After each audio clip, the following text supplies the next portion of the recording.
Welcome to another episode of the COVID Chronicles. I wanted to talk with you about my experience returning to the United States. I had first tested positive for COVID on July 15, and that was confirmed by another test on July 16. We rescheduled my return flight for July 25 to permit 10 days of isolation. And so on July 23, I had scheduled a follow-up COVID test. The test was administered fairly early in the morning, and I waited anxiously throughout the day for the results, thinking that I would receive an email or a phone call, and yet I received neither. But as the evening came, my phone rang in my room, and the front desk notified me that my lab results were at the desk. I could come and receive them. I should have understood that if they were inviting me to leave isolation and to come to them, they knew the result was negative. I went first of all to the wrong office, and it was locked up for the evening. Careful people on the grounds led me across the now darkened sidewalks to where I could retrieve the results.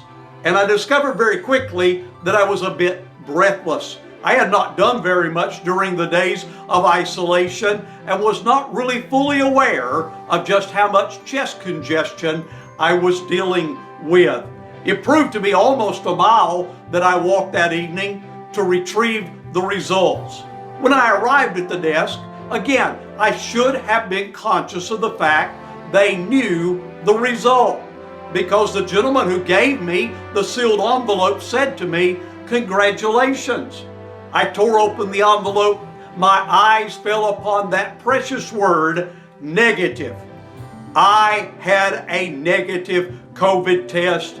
It would not be necessary for me to jump through all the hoops that my government and the Zimbabwe government had prepared for me to be able to board that flight on Sunday, the 25th.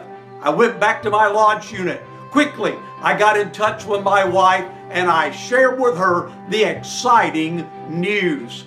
Shortly thereafter, I would go to bed, almost too anxious to go to sleep, knowing that now only a matter of hours existed between that time and my departure time.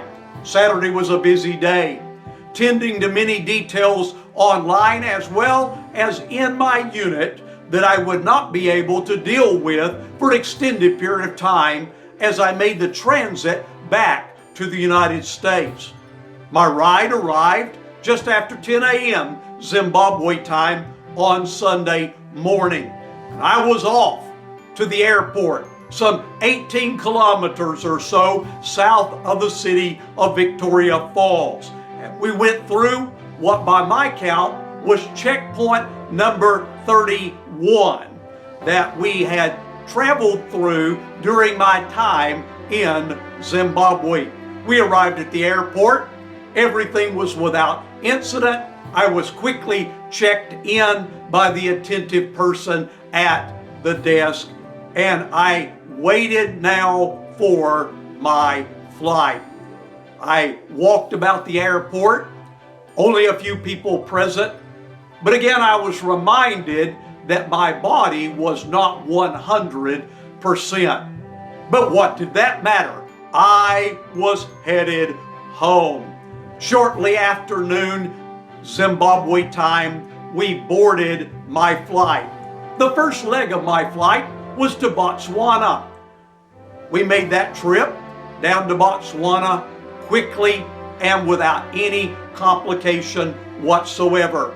And I discovered that now my appetite was returning as I was surrounded by other people who were eating as well.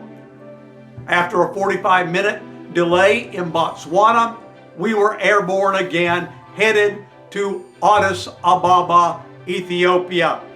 About 1 hour out of our destination, the captain came on and said, We have been diverted to Nairobi, Kenya, and gave no other information. All of us looked about and looked at one another, shrugged our shoulders, and wondered what in the world was going on. Sometime later, he came back and explained to us that there was a very serious electrical storm in Addis, and it was not safe for us to approach. We flew roughly an hour and a half to Nairobi. We landed in Nairobi, and in Nairobi, I communicated as best I could with family members to let them know that I was in another country and I did not know when we would leave. Eventually, they made an announcement that we were preparing to take off again. Now we flew an hour and a half from Nairobi to Addis. We got to Addis and deplaned. I left the plane and discovered that it is one of those airports that requires you to pass through security even for connecting flights.